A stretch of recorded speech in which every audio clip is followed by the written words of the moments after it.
Et salut les amis. Allez, comme chaque vendredi, avant de commencer la partie, on procède au tirage au sort.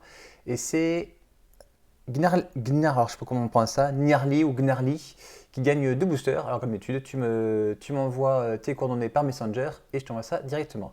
Aujourd'hui, on va attaquer une nouvelle série. Ceux qui sont membres ont déjà commencé à voir lundi avec Gears and Storm, un deck ultra fort qui m'a permis de perfer 2 fois récemment en tournoi. Là, on affronte Golos, un deck assez original que je ne connaissais pas, un deck Golosport joué par Capu, qui d'ailleurs avait fait top 8 avec moi à Périgueux avec son ami Atou. Là, c'est un deck vraiment assez étrange. En général, je réserve le lundi pour les decks assez étranges ou les decks budget. Là, vu que le deck était vraiment sympa à voir, on s'est dit, allez, pourquoi pas. Et en plus, c'est un deck que j'ai un peu sous-estimé. Je me suis dit, bon, c'est bon, avec mon Gears Stand, je vais le rouler dessus. Et ça s'est pas passé exactement comme prévu. Donc voilà, je vous laisse regarder la partie. Capu est à gauche avec son Golosport et je suis à droite avec le terrible Gears Stand. Donc c'est lui qui commence. Comme je vous disais lundi, Gears Storm, quand on commence, c'est vraiment très difficile pour l'adversaire parce que quand on a 3 terrains sur la table, nous on peut poser Gears Storm. Lui en général, il n'a que 2 terrains. S'il n'a pas son contre à ce moment-là, c'est très difficile, il prend quand même pas mal de dégâts. Là, je fais un départ ultra mou. Alors, je dois reconnaître la version que je jouais là dans cette partie amicale. C'était une version test qui a été changée ensuite pour le tournoi de Bordeaux et de Périgueux, où j'ai rajouté beaucoup plus de blast et des créatures bien plus intéressantes que les créatures que j'avais mis à la base. Donc la decklist par contre que vous verrez en description, c'est la decklist optimale, enfin optimale, la decklist que j'ai jouée en tout cas aux 2 derniers tournois. Donc j'ai voulu fetcher et en réponse il a lancé son archiviste Dogma, le petit filou. J'aurais dû fetcher dès mon premier tour, mais je pensais pas qu'il jouait ce genre de carte. Ça m'apprendra. Donc il a gagné un point de vie et surtout il a pioché une carte. Allez, je pose un batailleur lame-feu, une des cartes justement que j'ai virées. Bah, la palacérité, bah oui, va peut-être infliger un point de dégâts quand tu as un ou 3 points de dégâts avant de partir au cimetière. Alors la liste est pas fixe, hein, donc il y a encore quelques changements à faire. Notamment Nemesis, il n'était pas lors de la vidéo là. C'est vraiment une carte qu'il faut rajouter, quoi. Du coup, fin de tour, je fais une foudre sur sa créature. Je pose mon terrain. Là, il n'a rien fait, donc j'ai peur du blast sur Gezanstar, donc je préfère jouer un petit peu autre chose avant. Amitié interdite, ça c'est une carte que j'ai dégagée, qui permettait de poser 2 créatures, dont une à 1 célérité. Mais voilà, c'est pas ultra efficace. Donc un jeton humain et un jeton de dinosaure. Je vous rappelle que tous les mercredis, je vous fais voter aussi pour des jetons personnalisés comme ça, que je ferai bientôt imprimer et gagner sur la chaîne. Je rappelle d'ailleurs, pour gagner tous les lots que je propose tous les vendredis, il faut juste rejoindre la chaîne en cliquant sur le petit bouton rejoindre. Vous avez le droit ainsi à 2 vidéos par semaine, une le lundi en plus du vendredi, et de participer au tirage au sort pour gagner des boosters, bientôt des jetons, et une fois par mois pour gagner des tapis, des deckbox, des dés marqueurs +1 +1. Allez, lui à son tour, il fait un sinistre Strix, il pioche une carte, c'est surtout une créature avec contact mortel. Du coup, fin de tour, je préfère la tuer avec un dard de lave. Là, il n'y a plus que 2 terrains, donc il peut avoir un contre-sort, c'est sûr, mais c'est quand même l'occasion rêvée pour moi de poser Gears Starn, qui passe, donc c'est parfait. J'attaque avec 3 créatures à 1. Ça collerait 9 points de dégâts, logiquement. Mais on rappelle que Gears Starn, c'est Ward de 2, donc du coup, en fait, il faut payer 2 de plus, sinon le sort est contré. Sauf que là, il joue Décomposition abrupte, qui pète un permanent de 3 au moins, et qui ne peut pas être contré. Donc forcément, très très bonne carte contre Gears Starn. Du coup, il arrive à me le péter et il prend que 3. Il m'a bien surpris le petit filou, je peux vous assurer que là, à ce moment de la partie, qu'est-ce qu'il rigolait. Moi un peu moins, mais bon, en tout cas, ça m'apprendra à avoir sous-estimé son deck porte. Donc là, il pose une seconde porte. Et il pose Gardien des portes de Sarui. C'est une carte que je ne connaissais même pas. Et lorsqu'il arrive en jeu, s'il y a 2 portes sur la table, il gagne 7 points de vie. Alors déjà qu'il a réussi à me tuer mon Gears Stern, et juste derrière il regagne 7 points de vie, la partie s'annonce assez mal parce qu'il y a déjà 5 terrains et qu'au prochain tour il va pouvoir poser Golos. Je ne connais pas du tout son jeu. Quand j'ai vu les portes, j'ai commencé à rigoler, et bien là je peux vous dire que je rigolais moins.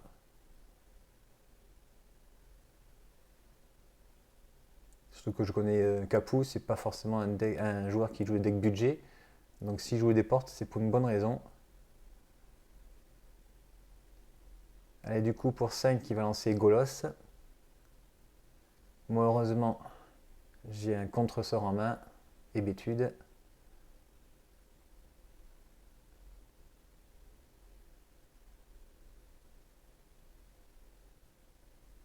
Et malheureusement, j'ai pas assez de mana pour pouvoir relancer Gerson Stern.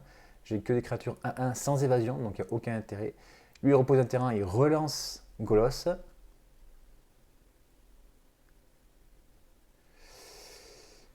Alors, heureusement, j'ai encore un contre, mais ce coup-ci, c'est une force au fruit, donc je perds 2 cartes pour une. C'est un peu dommage, et encore pour une, c'est une carte qui joue depuis sa zone.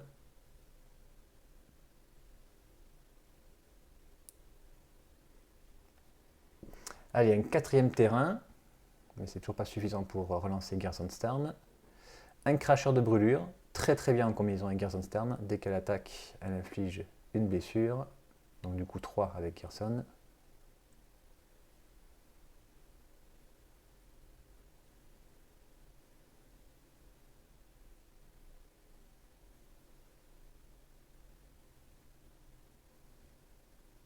Oula, j'aime pas trop quand il engage beaucoup de mana comme ça. Ça sent le roussi. Allez, qu'est-ce que c'est ça encore? Ange de l'Arche. Alors ça, je ne connaissais pas. Et lorsqu'il arrive en jeu, il gagne 2 points de vie pour chaque porte qu'il contrôle. Il en contrôle 3, donc il regagne 6 points de vie. Non, mais le gars, il joue face à un deck aggro, il est à 25 points de vie. Là, j'étais déjà à 2 doigts d'abandonner. Je me suis dit, bon, il y a quand même Pyrokinésie, il y a quand même Fureur dans le deck, donc je peux quand même me débarrasser de ces créatures, mais ça semble assez compliqué pour moi. Je repose Gears Stern. J'attaque avec toutes mes créatures.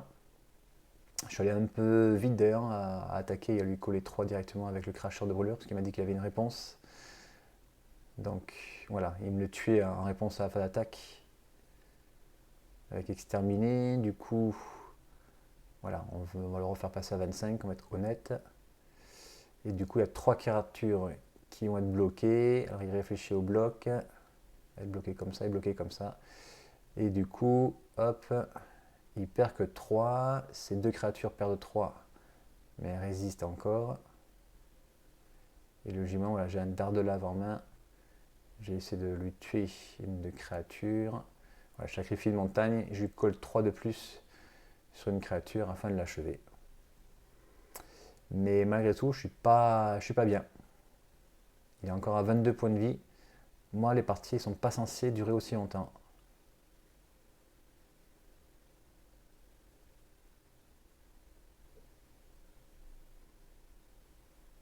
Alors, je ne sais pas comment il tue, mais c'est vrai qu'il est habitué à des decks comme Amiatu, où il tue l'ennui.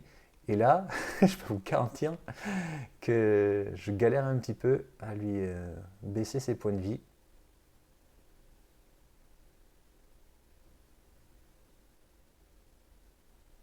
Hop, la décomposition abrupte dès le début de la première partie, là, je ne l'ai vraiment pas vu venir.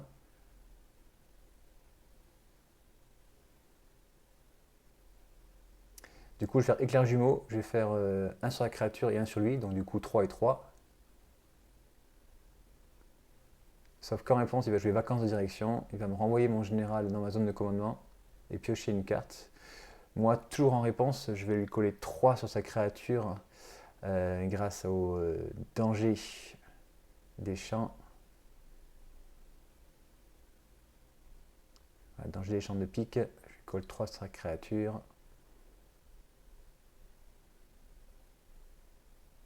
Il aura pris ensuite 1 avec l'éclair jumeau, donc il sera à 1 point de plus, sa créature meurt, il reprend 1 la créature. Et bien non, il reprend pas la créature parce qu'en fait il bloque avec son Hullbreacher. Allez, c'est bon, c'est pas la peine, j'abandonne, là ça m'énerve. Je préfère rapidement passer à la deuxième. Il a un deck assez lent, ça sert à rien de perdre du temps. Allez, c'est moi qui commence avec un adepte sinistre ce coup-ci. Très très bonne créature ceci. Même si elle meurt, en plus elle a l'initiative, et même si elle meurt, on crée une créature zombie à 1. Donc très bonne synergie avec Gears Stern. Allez, il va nous poser une porte. Non, un petit plateau, donc il a peut-être un blast en main.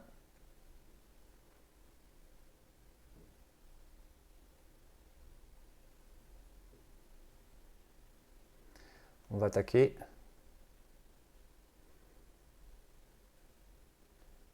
Un guetteur. Donc encore une fois une créature qui ne peut pas être bloquée.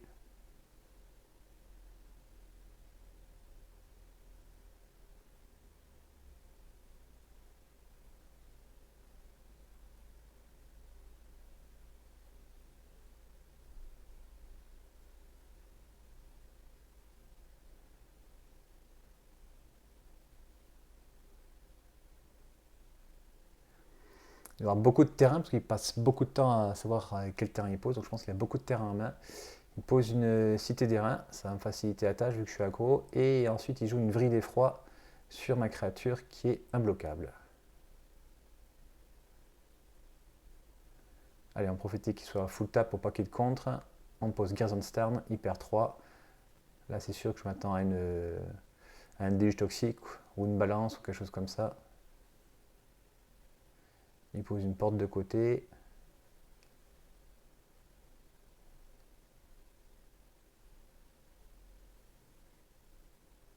Là, il m'explique que, voilà, que je ne connaissais pas tous les effets de toutes les portes. Là, il m'explique que celle-ci permet de créer des jetons trésors ou de faire du mana incolore.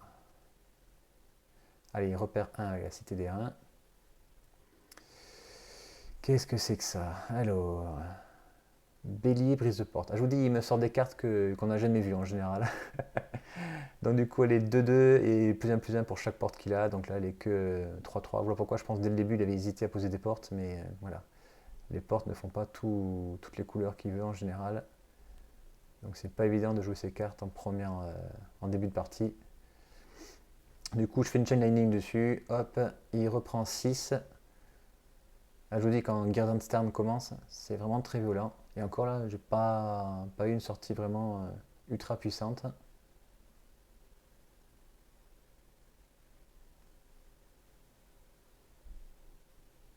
Allez, il repère 1 avec la cité des reins. Il s'est quand même fait 3 points de dégâts avec la cité des reins. Et il fait une colère de dieu. Du coup, c'est pas grave parce que moi je vais récupérer un petit zombie 1-1 créé par l'adepte sinistre.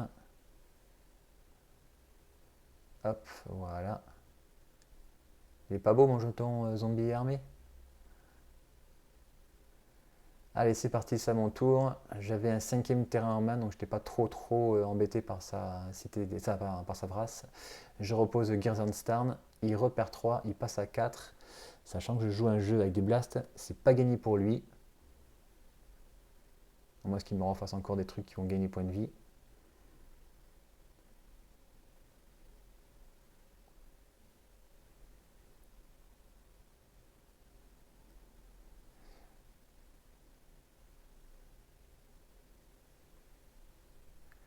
Allez, pour Trollnevok, il va lancer une pulsation du Maelstrom. Il faut qu'il paye 2 de plus pour la taxe, sinon c'est contré. Il paye 1, il passe à 3. Et du coup, en réponse, je vais pouvoir lancer Tire-boyau en payant 2 points de vie. Et du coup, ça lui colle 3. Et bien voilà, donc seconde partie un peu plus rapide forcément. Allez, je pose un témoin infortuné, ainsi qu'une tanière du gobelour. Donc lui, quand il meurt, j'exile les 2 cartes du dessus de ma tech. Et jusqu'à ma prochaine phase de fin, je pourrai les jouer.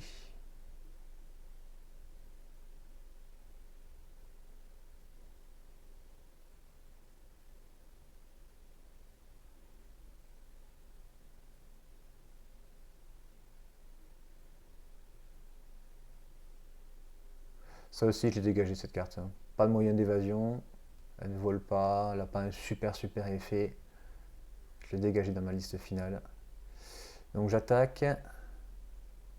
Lui en réponse, il lance l'archiviste dogma comme tout à l'heure. Alors j'ai hésité, mais je me suis dit, allez tant pis, hein, ça va être une 2-2 qui va me bloquer mes créatures, je préfère bloquer. En plus, si je pioche des fetch ensuite, ça va lui faire piocher des cartes. Je préfère contrer, il perd 1.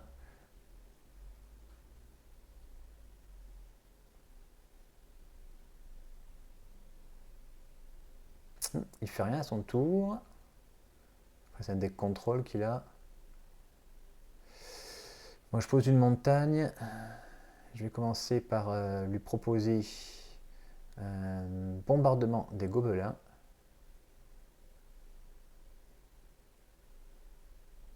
Très fort dans le deck, forcément. J'attaque avec ma créature, il passe à 16 et derrière je pose un Terramandre. Sa capacité à 8 d'invoque, on s'en sert pas souvent, même jamais je dirais, mais c'est juste une 1-1 volante pour 1, donc très efficace. Oula, il perd 2 avec un rave. Pour lancer quoi? Il va chercher 2 terrains basiques ou 2 portes et il met sur le champ de bataille engagé. Chemin sinueux. Il se retrouve avec beaucoup de mana, ça commence à m'inquiéter. Il est encore à 14. Alors frapper vite et frapper fort. Et justement, j'ai Gears on Starn. Hop, j'attaque avec les deux, il perd 6. Et là, j'ai vraiment beaucoup hésité à sacrifier mon témoin infortuné et espérer piocher une créature à 1 ou un blast à 1. Et j'ai pas osé, je me suis dit, voilà, on verra ce qu'il va faire. Et c'est vrai que c'était assez risqué de ma part, parce qu'il peut poser Golos, et je ne sais pas s'il joue le Glacial Chasm.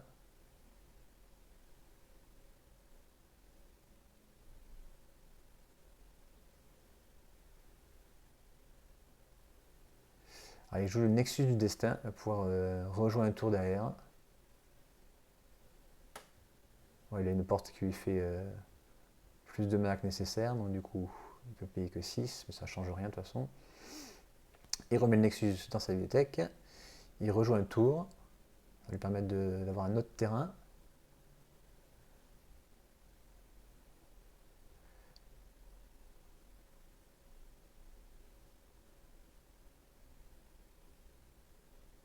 Là, s'il pose Golos et s'il a Glacial Chasm, je suis mort. Du coup, il pose Golos. Et moi, en réponse, je préfère le stopper.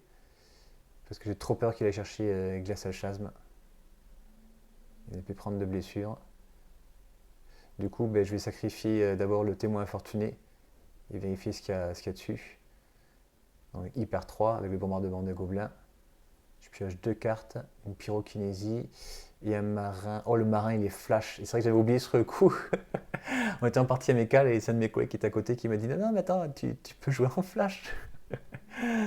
Et donc, du coup, ouais, je peux poser mon marin spectral en flash, le sacrifier, lui coller 3 et sacrifier la Terramandre et lui coller 3 encore.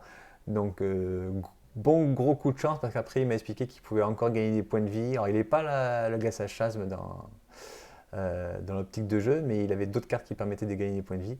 Donc ouais, j'ai eu chaud là, mais du coup, je ne vous ai pas montré une partie démonstratrice comme lundi où c'était vraiment ultra violent, mais je vous ai montré un deck original, le deck Golosport, qui est pas mal. Vous aurez sa decklist en description, et voilà, n'hésitez pas à lui poser des questions à Capou si vous avez des questions sur son deck. On se retrouvera lundi pour une autre partie avec Gears on Starn. Il me semble que c'est opposé à Mono Rouge, qui est un de mes pires match-ups. Allez, bye bye, bon week-end.